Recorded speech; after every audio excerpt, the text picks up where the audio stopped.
Well, according to my calendar, half of the year is already gone. So in today's video, I'm going to be reflecting and sharing the games that I played so far this year because I think I've been crushing it and I'm really proud of myself. So far, I've completed around 11 games as of today. Gotta give myself some credit on that.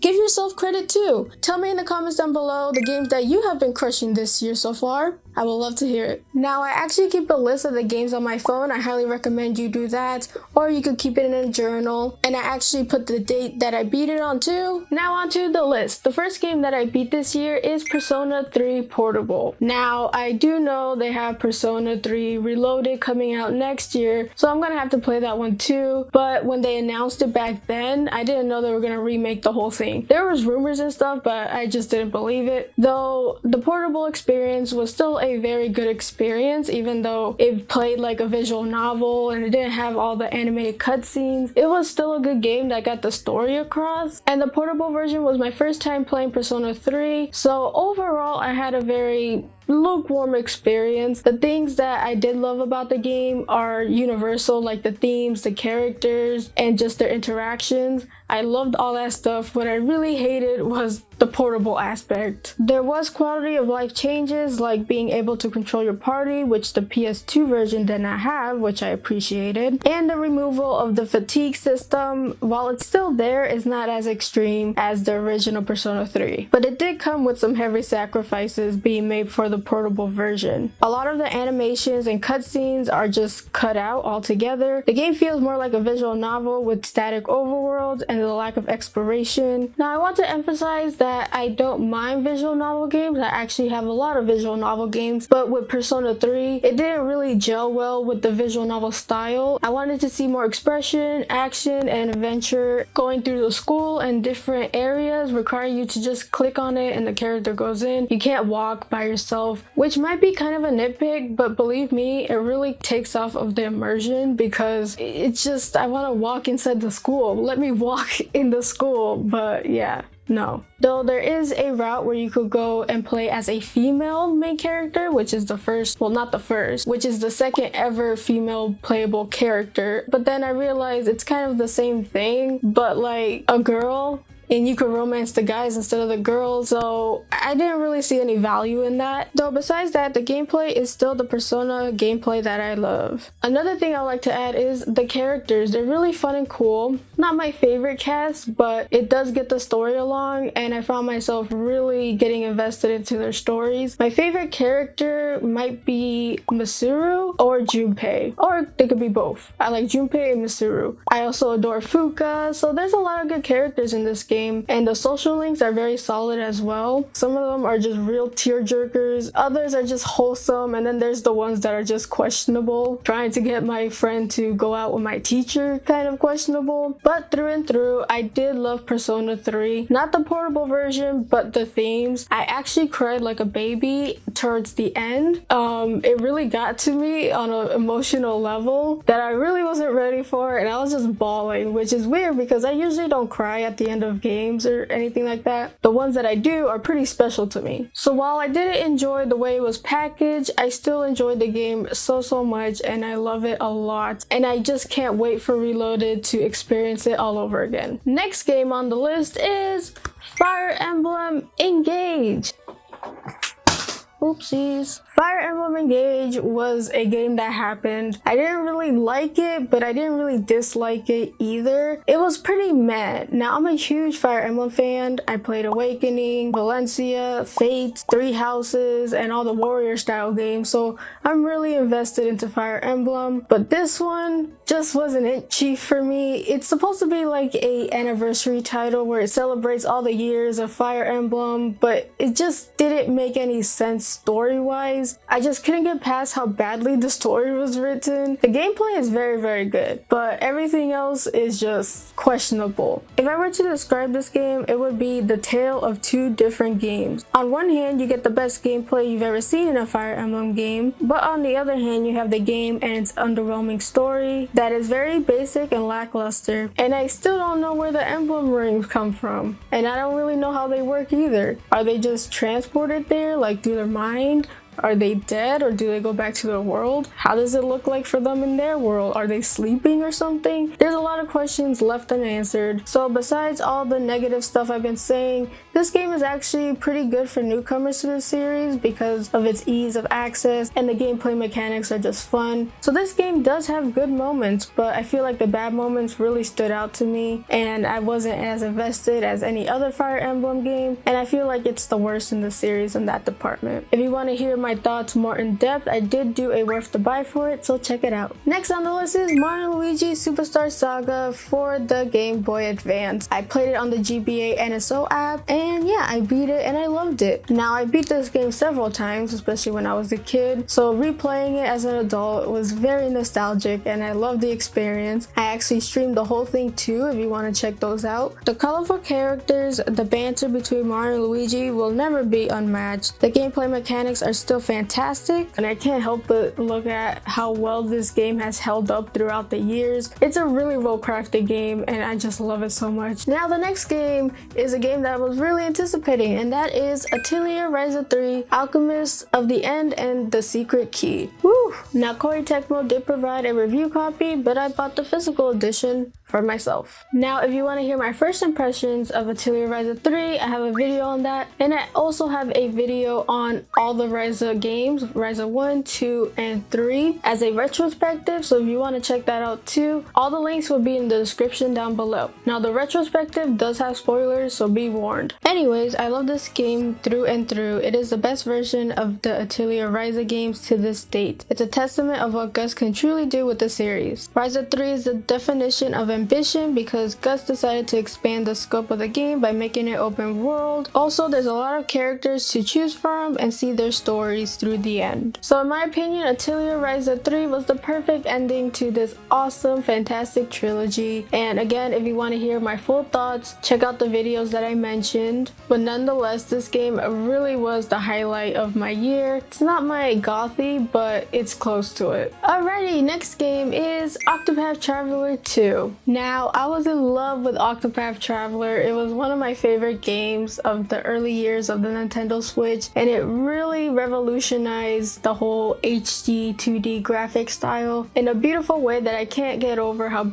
gorgeous it looked. But then they announced Octopath Traveler 2 and they really stepped it up from the first one. Story wise, gameplay wise, visual wise, they went all out with this beast. This game has a great formula where you select 8 characters with seemingly different backgrounds and stories to tell. One change that I love that they improved on from Octopath Traveler to Octopath Traveler 2 was the way the characters interact, because in Octopath Traveler they were in a squad and team and stuff, but they didn't really feel like they talked to each other or befriended each other. So with Octopath Traveler 2, they made it where there are certain scenarios where you get to play as 2 characters from your team and you get to bond with them in some sort of way. Now gameplay wise, it still stays true to its formula of boosting yourself and attacking multiple times in order to deal as much damage as possible. And might I add, the turn-based combat is very chef's kiss. It is so fun. And they also introduced a new mechanic called latent power. Latent powers are a unique ability that each of the 8 characters have. When the gauge is filled up, you could unleash your latent power. Now there's a lot of things I want to say about this game, but due to this not being a review, I'll hold myself back a little bit. But Octopath Traveler is simply amazing and I loved it through and through, and it's one of my top favorite games of this year. Oh yeah, and the music is just it's so good. It's just really, really good. It just slaps. Alrighty, and the next one is Bayonetta Origins Ryza and the Lost Demon. Funny story, I did not like this game at all when it was first announced. I thought it was just a bad idea. Like, what are they doing to Bayonetta? It just didn't make sense. The art style was very beautiful, but I felt like that's not Bayonetta. But once I played the game, I soon realized why it's not just Bayonetta, because you're following Ryza, which is Bayonetta before Bayonetta, and you're going on a journey to gain more power and learn how to use your powers. So it's a coming of age to Bayonetta kind of game, because you're literally just starting from the bottom where Ryza doesn't have the confidence, power, or charisma of Bayonetta yet, and she has to learn that along the way.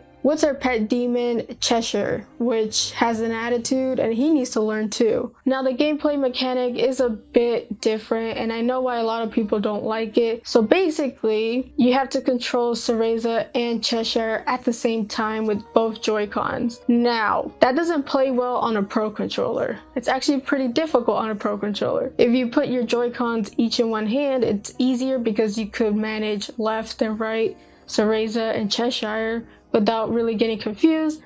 Though I still found myself getting confused sometimes, especially the portions where I have to walk with them at the same time. It was pretty confusing and it takes some getting used to. But I felt like the story and most of all the art of this game really sold it for me. As soon as I saw the art for this game, I'm like sold. It looks gorgeous from the menus to the maps to the enemies and everything in between. It is really beautiful and it felt like a painting more than an actual game. I really highly recommend. So if you're not comfortable with the dual controls, then I understand. And the next game is Xenoblade Chronicles 3 Future Redeemed. Now Future Redeemed is not a full-blown game, it's actually a DLC, but saying that I feel like it's doing injustice because the DLC is jam-packed with a lot of content, new characters, a new story, and things to be discovered. The game does tie in with the Xenoblade Chronicles 3 story. Now Matthew being the protagonist of this DLC does lend a problem because he often gets overshadowed by Shulk and Rex because, you know, they're fan favorites. We did a whole adventure with them. So Matthew kind of just goes into the wayside when it comes to protagonists. I'm guessing that's why they put all those bean references, because it's just out of pocket. So people will remember him for the beans at least. I don't know. But anyways, I am going to keep this portion short by saying this expansion is good and you should play it, of course, especially if you love Xenoblade Chronicles 3. So next on the list is The Legend of Zelda Tears of a Kingdom. This game is actually my gothy, and I'm gonna tell you why. So far, Tears of the Kingdom has done everything on what a sequel should be. While Breath of the Wild was the foundation, Tears of the Kingdom really stepped it up to make it even more better. But needless to say, it is my game of the year because it's just amazing. I mean, I can't really do it justice here right now, but it just added so much to an already great game, which was Breath of the Wild, and I just can't iterate how much I love it. It's an amazing game. It is worthy of a sequel. It is not DLC, and a lot of people like to compare Breath of the Wild to Tears of the Kingdom. Me personally, I kind of like Breath of the Wild a bit more, but Tears of the Kingdom is still top notch to me and I highly recommend it. I mean, it's Zelda. If you haven't played it, then play it already. It's really good. Next game we got here is Final Fantasy 16. My overall feelings with this game is that it's very mid, to say the least. It has good peaks and climaxes, but a lot of the in-between stuff leads to drag for a long time, and honestly it slows the pace down of the game. Also, the side quests vary from each quest. You could get a really interesting one that's really cool, but then you could get a really boring one and you're like, what am I doing this for? But back on topic, it might be because the game has a lot of depressing moments. I mean, the tone of the game was so dark and gloomy all the time that even when a character made a joke or something, it felt flat or it felt forced because it didn't really fit with the tone, and that's not how it should be. It should be a fun adventure even though the stakes are high and it's more realistic and gritty. I still feel like there should be down moments where you get to just relax and get to know the characters without feeling this doom and gloom kind of feeling. The combat, on the other hand, was really interesting. It's nothing too big or intricate. It's basically kind of like Devil May Cry but with Final Fantasy elements in there. And then there are the icon battles, which are very beautiful to see. It could be kind of chunky sometimes, but it's more of a spectacle than anything else. Another thing I'd like to know about this game is the graphics are beautiful. This game really pushes the PS5, but yeah, the graphics are really top notch and gorgeous. They really went all out with this. Now the next game that I beat is Atelier Marie, Alchemist of Salzburg, the first Atelier game. Now I'm going to keep this portion short because I already reviewed this game. I did a worth the buy. If you want, go check it out. If I were to describe this game, it would be short and sweet and to the point, which is really refreshing with an RPG because they tend to be really long. It is definitely a relaxing experience overall, and I love doing multiple playthroughs since the game is just that short. Plus, if you ask me, the time mechanic is not really that big of a deal. it's very generous. So yeah, I really recommend Atelier Marie, especially if you're just getting into Atelier or want to start. This is the first Atelier game, so it's a good starting point. Alright, and the last game I beat is Pikmin 4. Now, I did not like this game.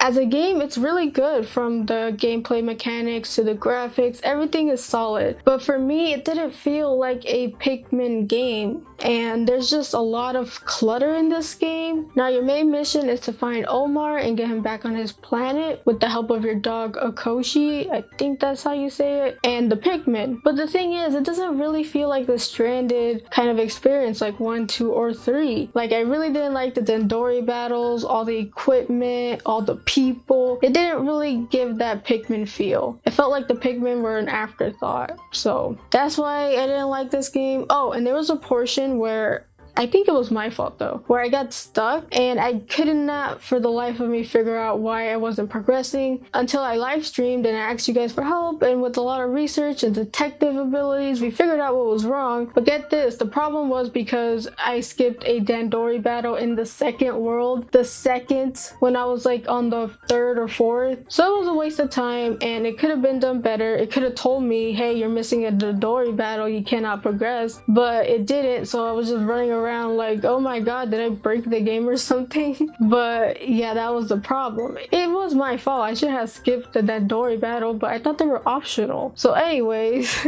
I did not enjoy this game as much as the other ones, but it's still a really good game. Alright guys and gals, that is it for the games I've been playing for the first half of this year. It's a lot, but I'm expecting to play more and beat more, hopefully, in the second half of the year. Tell me what games you beat in the comments down below for the first half of the year. It doesn't have to be a game that just came out this year. It could be any game that you beat. If you like this video, then hit that like button, and if you like my channel, I would love to see more, then smash that subscribe button. I would appreciate it. You can follow me on my socials in the description down below. I hope you guys have a wonderful, beautiful rest of the day, and as always, play a good game. Peace, peace.